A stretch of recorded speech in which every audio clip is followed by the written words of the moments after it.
ओम शांति। आज 28 अक्टूबर 2021 की मुरली में बाबा ने कहा, मीठे बच्चे, देरी से आते हुए तेज पुरुषार्थ करो तो बहुत आगे जा सकते हो। दूसरों की चिंता छोड़ अपने पुरुषार्थ में लग जाओ। आज की मुरली का प्रश्न है, कौन सा कर्तव्य एक बाप का है जो कोई मनुष्य का नहीं हो सकता? बाबा ने उत्तर में कहा, मनुष्य को देवता बनाना, उसे शांति धाम सुख धाम का मालिक बना देना, यह कर्तव्य एक बाप का ही है जो कोई मनुष्य नहीं कर सकता। तुम्हें निश्चय है, संगम पर ही हम भगवानुवाच सुनते हैं। अभी स्वयं भगवान कल्प पहले मुआफिक राजयोग सिखला रहे हैं। अब सुनते हैं मुरली विस्तार से। ओम शांति। रूहानी बेहद का बाप बेहद के रूहानी बच्चों प्रति समझाते हैं, यह एक एक अक्षर व ज्ञान रत्न लाखों रुपयों का है।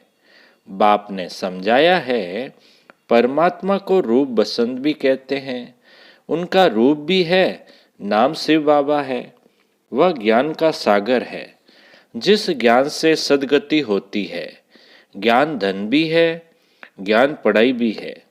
यह ज्ञान देते हैं स्पिरिचुअल फादर। आत्मा को कहा जाता है स्पिरिचुअल रूह। भक्ति मार्ग में आत्माएं कितना भटकती है। बाप से मिलने के लिए उनको ढूंढती है। समझते भी हैं भगवान एक शिव है, फिर भी धक्के खाते रहते हैं। बाप आकर समझाते हैं कि रूहानी बच्चों, तुम तो अविनाशी हो, परम धाम में रहने वाले हो, जहाँ से फिर आते हो यहाँ पाठ बजाने। तुम दूर देश के रहने वाले हो। यह ड्रामा है, इसका नाम है हार जीत का खेल, सुख दुख का खेल। बाप समझाते हैं कि हम और तुम सब शांति धाम के रहने वाले हैं। उसको निर्वाण धाम भी कहते हैं। शांति धाम का दूसरा नाम क्या? निर्वाण धाम। बाबा कहते हैं उसको निर्वाण धाम भी कहते हैं। पहले तो ये निश्चय करना है कि हम वहाँ के रहने वाले हैं। हम आत्मा का स्वधर्म है शांत। आत्मा बिंदी में सारा अविनाशी पाठ भरा हुआ है। बाप पढ़ाती भी तुमको है। तुम दुनिया वाले मनुष्यों की चिंता करते हो। तुमको निश्चय है ना कि भगवानुवाच होता ही संगम पर है, फिर कब होता नहीं। बाबा कहते हैं, तुमको निश्चय है ना कि भगवानुवाच होता ही संगम पर है, फिर कब होता नहीं। कोई भी मनुष्य को देवता नहीं बना सकता। शांति धाम सुख धाम का मालिक नहीं बना सकता। कल्प पहले भी बाप ने बनाया था। अब जो प्रेसिडेंट बना है, 5000 वर्ष के बाद वही बनेगा। सारी दुनिया की जो सीन सिनरियां हैं, 5000 वर्ष के बाद रिपीट होगी। बुढ़िया इतना सब धारण नहीं कर सकती है, तो उन्हों को कहा जाता है सिर्फ 3 बातें याद करो। बुढ़ी माताएं हैं, उनको ज़्यादा याद नहीं रह सकता है, तो उनको बाबा कहते हैं सिर्फ 3 बातें याद करो। हम आत्मा शांति धाम की रहने वाली है, फिर सुख धाम में आते हैं, फिर आधा कल्प के बाद जब रावण राज्य शुरू होता है तो विकारी बन जाते हैं। इसको कहा जाता है दुख धाम। जब दुख धाम पूरा होता है तब बाप कहते हैं मुझे याद करो। मुझे आना पड़ता है तुमको शांति धाम सुख धाम में ले जाने के लिए। अब जो आकर बाप के बने हैं वही वर्षा पाएंगे। यह सूर्यवंशी चंद्रवंशी राजधानी स्थापन हो रही है। करोड़ों मनुष्य आकर कुछ न कुछ बाप से सुनेंगे, समझेंगे। वृद्धि होती जाएगी। सब तरफ तुमको जाकर समझाना होगा। अखबार द्वारा भी बहुत सुनेंगे। पाकिस्तान में भी अखबार द्वारा पढ़ेंगे, वहाँ बैठे भी ये ज्ञान सुनेंगे। गीता का प्रचार सारी दुनिया में बहुत है। बाप कहते हैं मामेकम याद करो और वर्षे को याद करो। यह लिखत अखबार में पढ़ेंगे, इसलिए भी बहुत ब्राह्मण बनेंगे। जिन्हों को वर्षा लेना होगा तो वह जरूर आकर लेंगे। अभी टाइम थोड़ा पड़ा है, वृद्धि होती रहेगी। देरी से आएंगे तो फिर तीखा पुरुषार्थ करना पड़ेगा। कल्प पहले जितने स्वर्गवासी बने थे उतने अब भी बनेंगे। बाबा कहते हैं उतने अब भी बनेंगे जरूर, इसमें जरा भी फर्क नहीं पड़ सकता है। शांति धाम वाले शांति धाम में जाएंगे, फिर अपने अपने समय पर पाठ बजाने आएंगे। अब बाप कहते हैं बच्चे मुझे याद करो तो तुम घर पहुंच जाएंगे।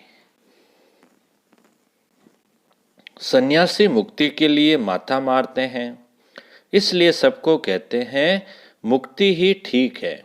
सुख तो कागविष्ठा के समान है। शास्त्रों में लिख दिया है कि सतयुग में भी दुख की बातें थी, समझते कुछ भी नहीं। कहते हैं परमात्मा को आना है। पतित पावन परमात्मा आओ, आकर हमको रास्ता बताओ। दूसरे तरफ कहते गंगा पतित पावनी है। गंगा स्नान, यज्ञ तप, यात्रा करना, यह सब भगवान से मिलने के रास्ते हैं।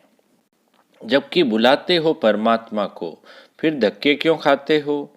यह सब भक्ति मार्ग की नूंद है। मनुष्यों को जो आता सो बोलते रहते हैं।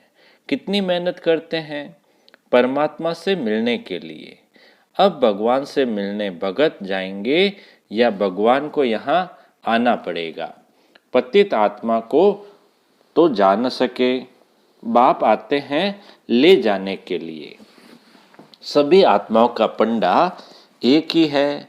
तुम भी पवित्र बन उनके पीछे चले जाएंगे।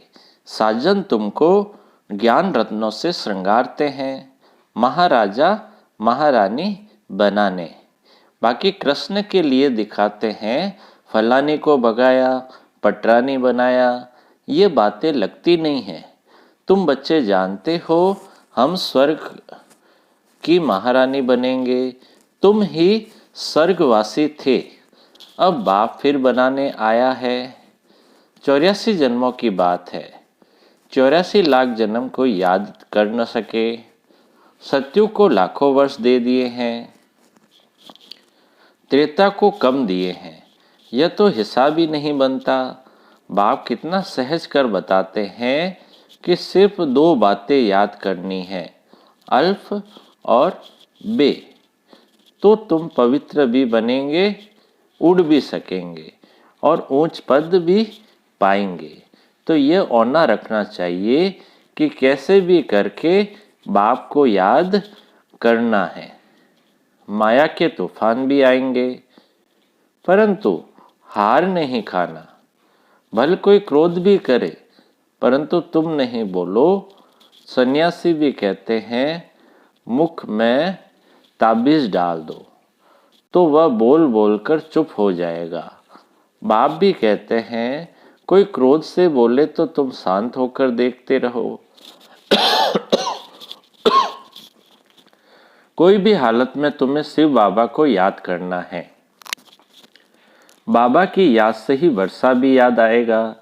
तुम्हारे अतीन्द्रिय सुख का गायन है कि हम 21 जन्म के लिए स्वर्ग के परिजादे बनेंगे। वहां दुख का नाम भी नहीं होगा। तुम 50-60 जन्म सुख भोगते हो, सुख का हिसाब जास्ती है। सुख दुख इक्वल हो तो फायदा ही क्या। तुम्हारे पास धन भी बहुत होता है। कुछ समय पहले यहाँ भी बहुत सस्ता अनाज था। राजाओं की बड़ी राजाई थी। बाबा ने 10 आने मन बाजरी बेची है, तो उनसे भी आगे कितनी सस्ताई होगी। मनुष्य थोड़े होंगे, अन्न की परवाह नहीं होगी। अब यह तो याद रहना चाहिए कि पहले हम घर जाकर फिर नई दुनिया में आकर पाठ बजाएंगे, वहाँ हमारा शरीर भी सतो प्रधान तत्वों से बनेगा। अब 5 तत्व बिल्कुल ही तमो प्रधान पतित बन गए हैं। आत्मा और शरीर दोनों ही पतित है, वहाँ शरीर रोगी नहीं होता। ये सब समझने की बातें हैं। बच्चों को यहाँ अच्छी रीति समझाते हैं, फिर घर में जाकर भूल जाते हैं।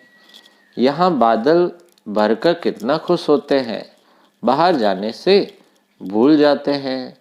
आगे रास विलास बहुत चलता था, फिर वह सब बंद कर दिया। मनुष्य समझते थे जादू है। भक्ति में जब नौदा भक्ति करते हैं तब मुश्किल साक्षात्कार होता है। यहाँ भक्ति की तो बात ही नहीं, बैठे बैठे साक्षात्कार में चले जाते थे, इसलिए जादू समझते थे। आजकल दुनिया में कितने भगवान बन गए हैं, नाम रखते हैं सीताराम, राधे कृष्ण आदि। कहाँ वह स्वर्ग के मालिक, कहाँ ये नरकवासी। इस समय सब नरकवासी है। सीढ़ी में साफ दिखाया है, सीढ़ी बच्चों ने अपने विचार सागर मंथन में बनाई है। सीढ़ी में सब बातें आ जाती है। द्वापर से भिखारी राजाएं कैसे भक्ति करते करते नीचे आए हैं। अभी तो कोई चित्र पर समझाना सहज होता है। 84 जन्मों में कैसे उतरती कला होती है, फिर चढ़ती कला कैसे आती है। चढ़ती कला तेरे बाने सर्व का भला। बाप आकर सबको सुख देते हैं। सब पुकारते हैं कि ए बाबा हमारा दुख हरो, सुख दो।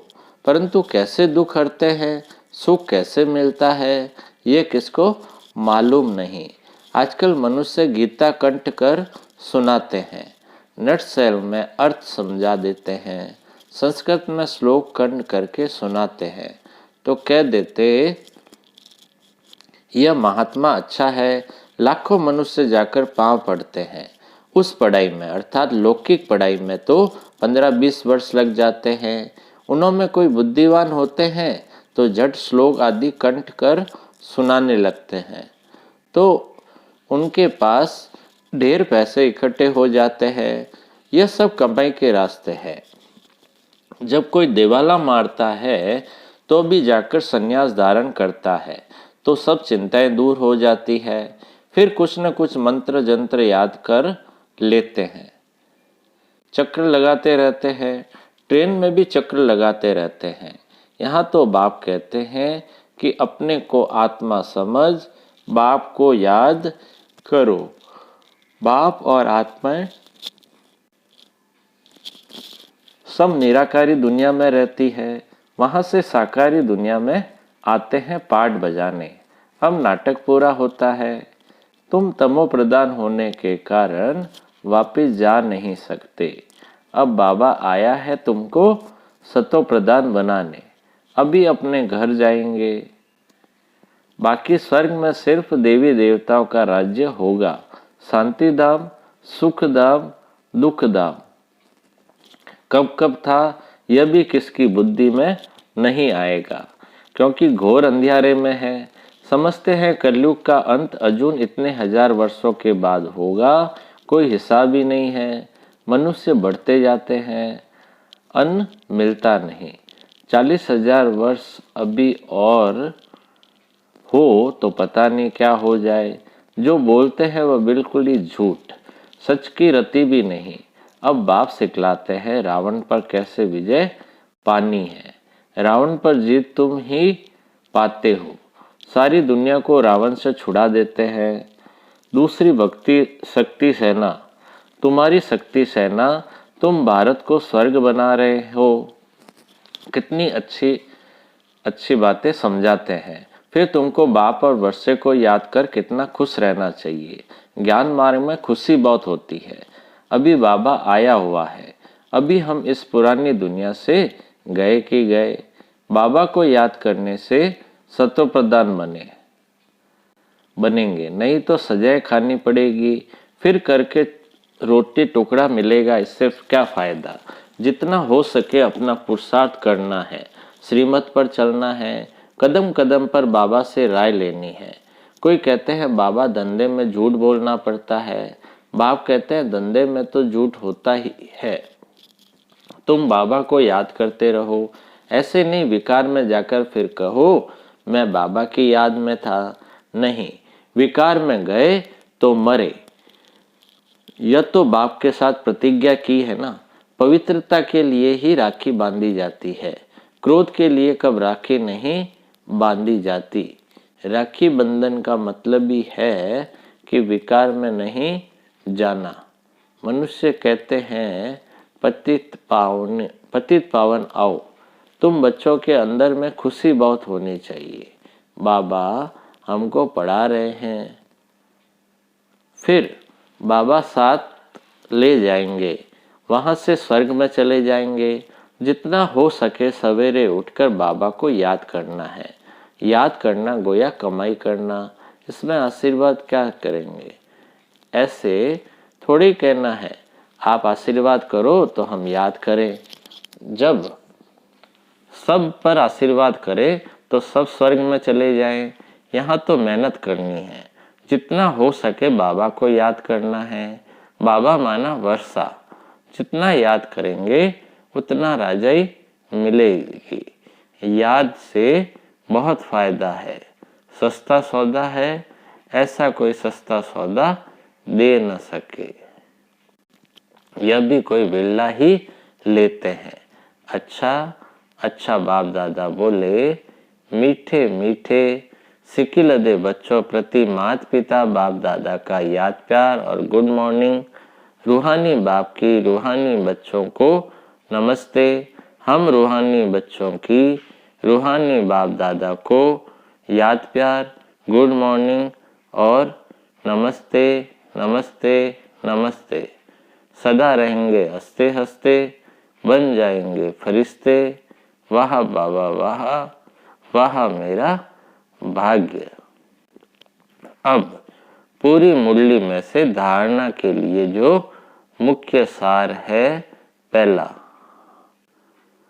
जब कोई क्रोध करता है तो बहुत बहुत शांत रहना है।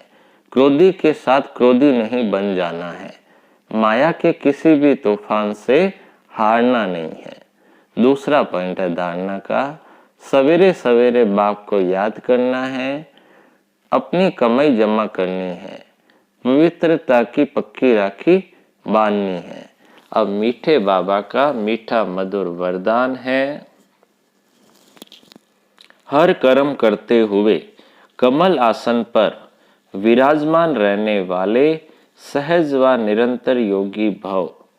हर कर्म करते हुए कमल आसन पर विराजमान रहने वाले सहज व निरंतर योगी भव।